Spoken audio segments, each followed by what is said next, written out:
Arrival and first impressions? Professor Benjamin Freeman stepped into the sterile hallway of the Galactic Academy, nerves tingling with anticipation. This was a momentous occasion, marking the first time alien students would study on Earth. Freeman, a renowned xenobiologist, had been chosen to lead the exchange program, an honor he did not take lightly. As he approached the viewing platform, the massive blast doors slid open, revealing the sleek, alien shuttle that had landed moments before. His heart pounded in his chest. This was humanity's chance to prove its worth to the galaxy. Freeman took a deep breath as he descended the steps towards the shuttle.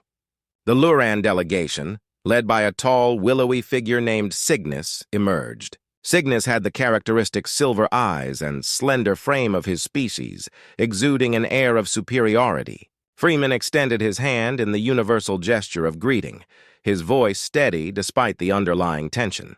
"Welcome to Earth. I'm Professor Benjamin Freeman, and it's an honor to have you here." Cygnus tilted his head slightly, his eyes narrowing as he assessed the human before him. "Your facilities are adequate for a Level 3 civilization," he replied, his multi-tonal voice betraying a hint of condescension. "Though I fail to see how your species has risen so quickly in the galactic hierarchy." Freeman's smile remained unwavering. "I think you'll find we're full of surprises. Allow me to give you a tour of our academy. I believe your opinion of humanity may change by the end." As they entered the gleaming halls of the academy, Freeman couldn't help but feel the weight of Earth's future resting on his shoulders. The Lurans, a species known for their intelligence and cultural refinement, had long viewed humanity as primitive and impulsive. Convincing them otherwise was crucial, not just for the success of the exchange program, but for Earth's standing in the broader galaxy. The students from Luria, Cygnus among them, were soon introduced to the Academy's rigorous curriculum. In their first week, they were thrown into advanced classes in xenobiology, quantum mechanics, and interstellar diplomacy. Cygnus and his peers quickly realized that the humans were not to be underestimated. The complexity of the human cardiovascular system, as explained by Professor Liam Novak in their first lecture, left the Lurans wide-eyed with astonishment. The human body, Novak explained, his pointer tracing the intricate pathways of the cardiovascular system, is capable of sustaining intense physical exertion for extended periods, far beyond what most species can endure. Cygnus exchanged glances with his fellow Lurans, their initial skepticism slowly giving way to respect. They had come to Earth expecting to be the superior students, but now found themselves struggling to keep pace. In the Academy's gym complex, the Lurans faced an even greater challenge. Coach Ethan Reeves, a towering figure of muscle and authority, led the students through a grueling regimen of physical training. Cygnus, whose species valued mental prowess over physical strength, was shocked to see a petite human female bench pressing weights that would have crushed him. The Lurans, once so confident in their abilities, now felt the sting of inadequacy. Yet despite their initial struggles, the Luran students began to adapt. Cygnus, driven by a newfound respect for humanity, pushed himself harder than ever before. The humans, he realized, were not the primitive beings he had once believed. They were resilient, determined, and capable of feats that defied expectation. As the first week came to a close, Cygnus found himself reflecting on his experiences. He had underestimated humanity, just as his ancestors had done. But now, faced with the undeniable evidence of human ingenuity and strength, he began to see them in a new light. The humans were not just surviving in a galaxy full of more advanced species. They were thriving. And as Cygnus prepared for another day of intense study and training, he knew that his time on Earth would change him in ways he could never have imagined. The Academy's challenge, the Luran students were now deeply immersed in the daily grind of the Galactic Academy's human division. Their initial confidence had been shaken, but with determination came adaptation. In Professor Liam Novak's class on human anatomy, the Lurans began to grasp the sheer complexity of the human body. The intricate web of organs, nerves, and muscles was far more advanced than they had anticipated. The more they learned, the more they realized how little they truly understood about humanity. One afternoon, Cygnus found himself in the Academy's library, a massive, multi-level space filled with ancient texts and holographic displays. He was studying a detailed 3D model of the human nervous system when he was joined by Arya, a human student with a sharp mind and an easygoing demeanor. "Impressive, isn't it?" Arya said, taking a seat beside him. "The human body, I mean. We've had to evolve to survive on a planet that's full of predators, diseases, and harsh climates. It's made us stronger." Cygnus nodded, though he was still processing the depth of the information. "It's more than I expected," he admitted. "I've always believed that physical strength was secondary to mental acuity, but your species has mastered both." Arya smiled. "We've had to. But it's not just about strength or intelligence. It's about adaptability. Humans are good at figuring things out, especially when we're pushed to our limits." Their conversation was interrupted by a low, rumbling noise that shook the library. Alarmed, Cygnus and Arya exchanged glances before rushing to the source of the commotion. They arrived at the Academy's central courtyard where a large group of students had gathered.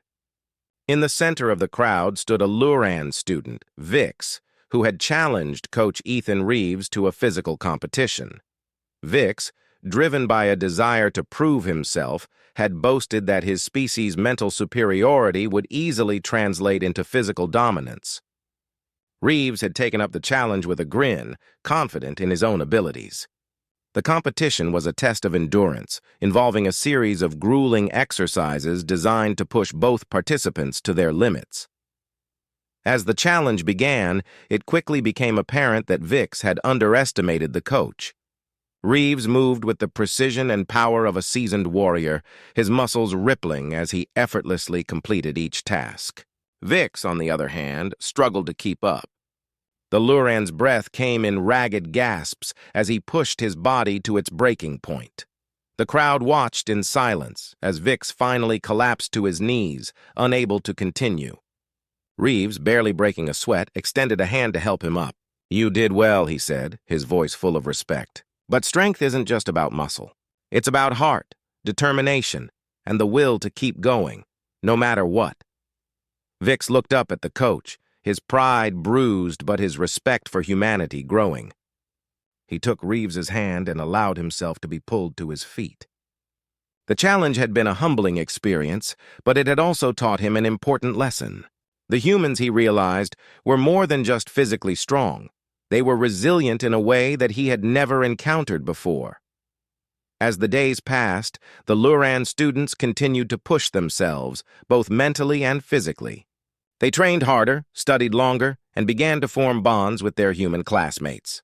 The initial tension between the two species started to dissolve, replaced by mutual respect and camaraderie. But as the bonds between the students grew stronger, so did the shadows on the horizon. Unrest on Luria was growing, and rumors of a potential attack on the Academy began to circulate. Cygnus found himself torn between his loyalty to his people and his newfound respect for humanity. He knew that the coming days would test him in ways he had never imagined, and the fate of two worlds would hang in the balance. The growing threat as the Luran students settled into their new lives at the Academy. The looming threat of conflict cast a dark shadow over their studies. Messages from the Luran High Chancellor Zephyr grew increasingly urgent, warning of unrest back home. The students, who had come to Earth as observers, now found themselves caught in the middle of a brewing storm. Cygnus, who had once viewed his time on Earth as a mere academic exercise, now felt a deep sense of responsibility. He had seen the potential of humanity firsthand and understood that their alliance could be crucial in the coming conflict. But how could he turn his back on his own people, his family and friends who were waiting anxiously for his return? The tension reached a boiling point when a group of Luran students received a cryptic message from home. The message was brief, but its implications were clear. The Luran government was considering a preemptive strike against the Academy. The students were being recalled to Luria immediately. Cygnus gathered with his fellow Lurans to discuss the situation. Vix, who had always been vocal about his disdain for humanity, argued that they should leave immediately. "Our people need us," he said, his voice filled with urgency. "We can't stay here while our world is on the brink of war," but Cygnus wasn't so sure. He had come to admire the humans and had formed close bonds with several of his classmates. The thought of abandoning them in their time of need filled him with dread. "We can't just leave," he argued. "We've seen what the humans are capable of. If we work together, we might be able to prevent this conflict from escalating." The group was divided, with some students agreeing with Cygnus while others sided with Vix. As the debate raged on, a message from Professor Freeman interrupted them. He had heard about the unrest on Luria and was working tirelessly to bridge the growing divide between the two species. He invited the Luran students to join him in a joint research project, hoping that working together might strengthen the bond between their people. Cygnus agreed to participate, hoping that it might buy them some time to find a solution. The project involved developing a new type of energy shield that could protect the Academy from any potential attacks. The work was intense, requiring long hours in the lab, but Cygnus found solace in the camaraderie that developed between the human and Luran students. As the project progressed, Cygnus began to see a different side of humanity. He witnessed their determination, creativity, and unyielding spirit in the face of adversity. He started to believe that an alliance between their species could be more than just a strategic necessity. It could be a beacon of hope for the entire galaxy. But even as the students worked together, the threat of conflict loomed ever larger. Rumors of an impending Luran attack on the Academy began to swirl, and tensions rose to a fever pitch. The human students, unaware of the full extent of the danger, continued to welcome their Luran classmates with open arms, their optimism a stark contrast to the fear gnawing at Cygnus's heart. As the deadline for the Luran students' departure approached, Cygnus found himself facing an impossible choice. Should he stay and fight for the alliance he believed in, or return to Luria to stand by his people? The weight of the decision was crushing, and Cygnus knew that whatever choice he made, the consequences would be dire. The night before the Lurans were scheduled to leave, Cygnus sat alone in his room, wrestling with his thoughts. He knew that the fate of two worlds hung in the balance, and that his decision could change the course of history. As dawn approached, he made up his mind. He would stay and fight for the alliance, no matter the cost. The breaking point. The next morning, the Academy buzzed with nervous energy. The rumors of a Luran attack had reached the human students, and a sense of unease pervaded the campus. Professor Freeman had called an emergency meeting in the Academy's main auditorium, hoping to address the growing tension before it reached a breaking point. Cygnus and the other Luran students gathered in the auditorium, their faces grim. They knew that whatever happened next would determine the future of their species' relationship with humanity. As they took their seats, the atmosphere was thick with anticipation. Professor Freeman stood at the podium, his expression one of calm determination. "I know that many of you have heard rumors of a potential attack," he began, his voice steady. "I want to assure you that we are doing everything in our power to prevent this conflict from escalating. The Luran students have been an invaluable part of our academy, and I believe that our continued cooperation is the key to avoiding war." Cygnus felt a surge of gratitude towards Freeman. The professor had always treated the Luran students with respect and had gone out of his way to make them feel welcome. But as Freeman spoke, Cygnus couldn't help but notice the looks of suspicion and fear on the faces of some of the human students. The tension between the two species was palpable, and Cygnus knew that it wouldn't take much to ignite the powder keg. Just as Freeman finished his speech, the doors to the auditorium burst open, and a group of armed Luran soldiers stormed in. The room erupted in chaos as the students scrambled to take cover. Cygnus's heart pounded in his chest as he watched the soldiers fan out, their weapons trained on the humans. The leader of the soldiers, a stern-faced woman named Ziva, stepped forward. "By order of the Luran High Chancellor, all Luran citizens are to be evacuated immediately," she announced, her voice cold and authoritative. "Anyone who resists will be dealt with accordingly." Cygnus felt a cold knot of fear tighten in his stomach. He knew that Ziva was not one to make empty threats. If the humans tried to stop the evacuation, the situation could quickly spiral out of control. Professor Freeman stepped forward, his hands raised in a placating gesture. "There's no need for violence," he said, his voice calm but firm. "We can work this out diplomatically. Please, let's talk." Ziva's eyes narrowed, and for a moment it seemed as though she might consider his offer. But then a loud crash echoed through the auditorium as a group of human students tried to block the exit. The situation deteriorated rapidly, with both sides shouting and pushing, the tension boiling over into violence. In the chaos, Cygnus found himself caught between his loyalty to his people and his newfound respect for humanity. He knew that if he didn't act quickly, the fragile alliance they had worked so hard to build would be destroyed. With a surge of determination, Cygnus pushed through the crowd and stood between the two groups. "Stop!" he shouted, his voice cutting through the noise. "This isn't the way! We need to find a solution that works for everyone!" The room fell silent as all eyes turned to Cygnus. For a moment, he thought his words had fallen on deaf ears, but then, one by one, the students began to lower their weapons. The tension in the room eased, and Cygnus felt a glimmer of hope. Zeva, however, was not so easily swayed. "You're out of your depth, Cygnus," she said, her voice laced with disdain. "These humans are not our allies. They're a threat to our very existence." Cygnus met her gaze, his resolve unwavering. "I've seen what humanity is capable of," he replied, "and I believe that we can work together to prevent this conflict. But we need to give peace a chance." For a long moment, Ziva said nothing, her expression unreadable. Then, with a sharp nod, she lowered her weapon. "Very well," she said. "But understand this, Cygnus. If you're wrong, the blood of both our peoples will be on your hands." With that, she turned and led her soldiers out of the auditorium, leaving Cygnus and the humans behind. The room was filled with a tense silence, the weight of what had just happened hanging heavily in the air. Professor Freeman stepped forward, his expression a mixture of relief and concern. "You took a great risk today, Cygnus," he said, "but I believe it was the right one. Now, we must work together to ensure that this fragile peace holds." Cygnus nodded, though he knew that the road ahead would be anything but easy. The tension between their species was far from resolved, and the threat of war still loomed large. But as he looked around the room, at the faces of the humans and Lurans who had chosen to stand down, he felt a renewed sense of hope. Perhaps, just perhaps, there was still a chance for peace. The test of unity.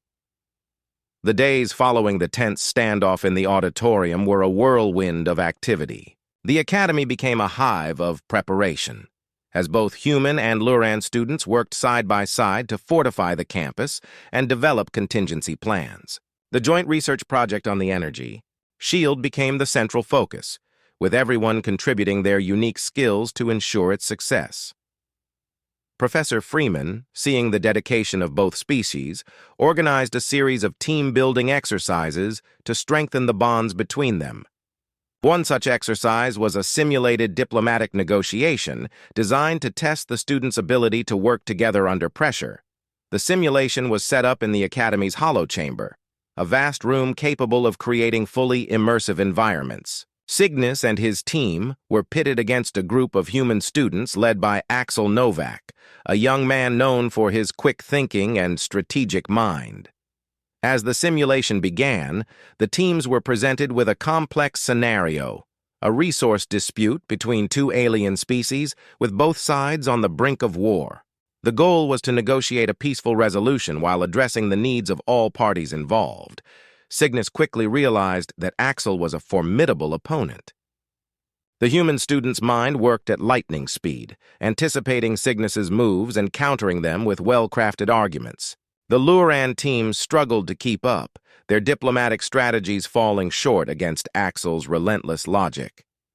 Just as defeat seemed inevitable, a new element was introduced to the simulation.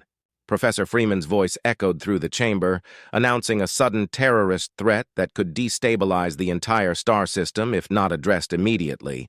The room erupted in chaos as the simulated crisis unfolded. Cygnus locked eyes with Axel across the chamber, a silent understanding passing between them. They would need to set aside their differences and work together if they had any hope of succeeding.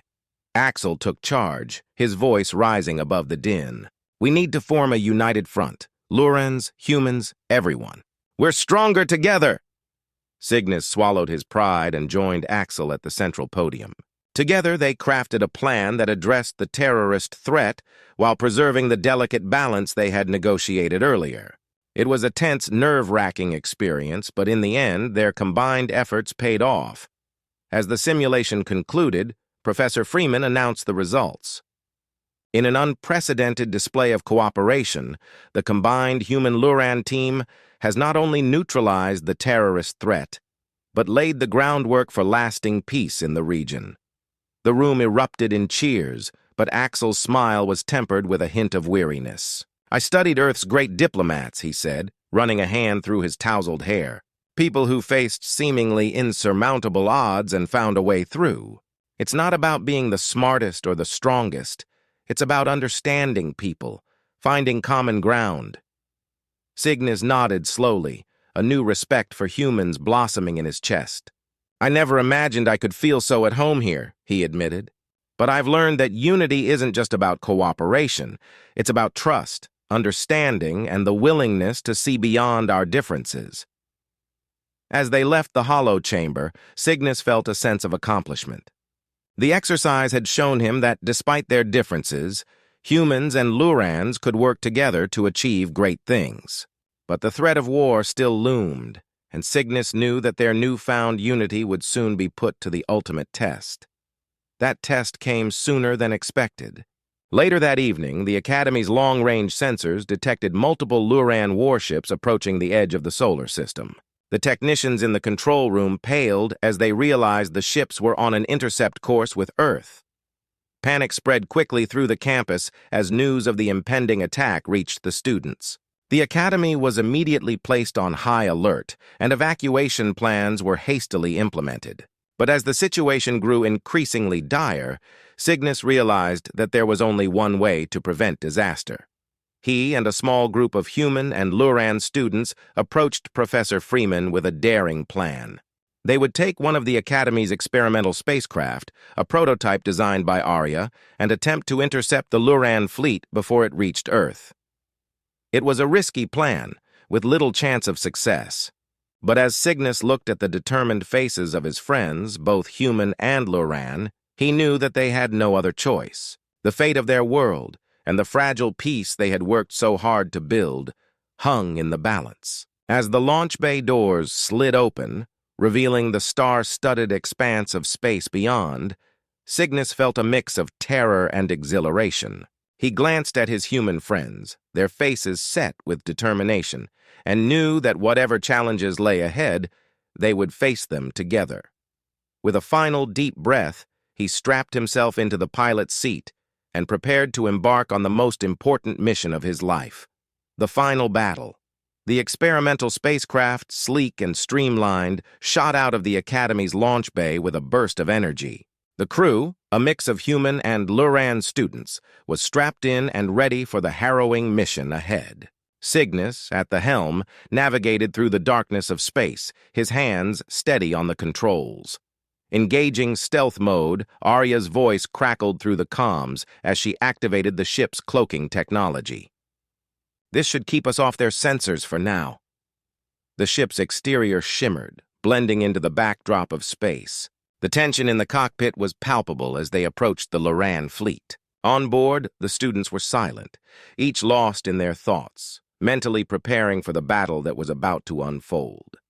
As they neared the fleet, the ship's sensors blared a warning.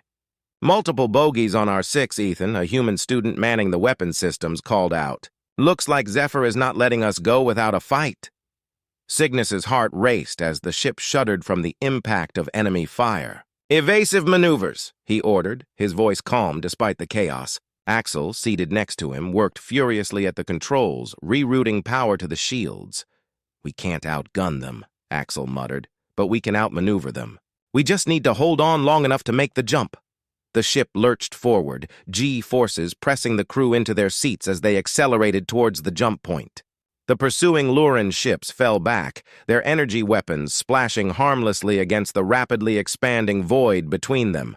"Jump in 3, 2, 1... Cygnus's voice was steady, and the crew braced for the disorienting sensation of faster-than-light travel. Reality twisted, folded in on itself, and then with a flash of searing light, they emerged in an unfamiliar star system. "Status report," Professor Freeman's voice cut through the comms, tinged with urgency. "Hull integrity at 62%, shields down, but we're alive," Arya responded, her fingers flying over the controls. "We're in the clear for now." Cygnus allowed himself a moment of relief, but it was short-lived. He noticed Vix, one of his fellow Lurans, staring out the viewport with haunted eyes. "What is it, Vix?" Cygnus asked, concern lacing his voice. Vix turned to him, his face pale. "My family. They're on Luria. What will happen to them now?" A heavy silence fell over the cockpit as the gravity of their situation sank in. They had managed to escape, but the threat to Earth and to Luria was far from over. The ship's sensors blared another warning, and the crew tensed. "Incoming transmission," Arya reported, her voice tight. The transmission crackled to life, revealing the stern face of High Chancellor Zephyr. "Cygnus, you will return to Luria immediately," he snarled. "Your minds have been poisoned by human influence. This farce ends now." Cygnus exchanged worried glances with his fellow students. They knew they couldn't abandon their newfound home and friends. They had to find a way to stop the Luran fleet, but how? A plan began to form in Cygnus's mind, a daring and dangerous one. "We can't fight the fleet head-on," he said slowly. "But if we can get aboard the flagship and disable its command systems, we might be able to force them to retreat." Axel nodded, his expression resolute. "Then that's what we'll do. Arya, set a course for the flagship. We're going in.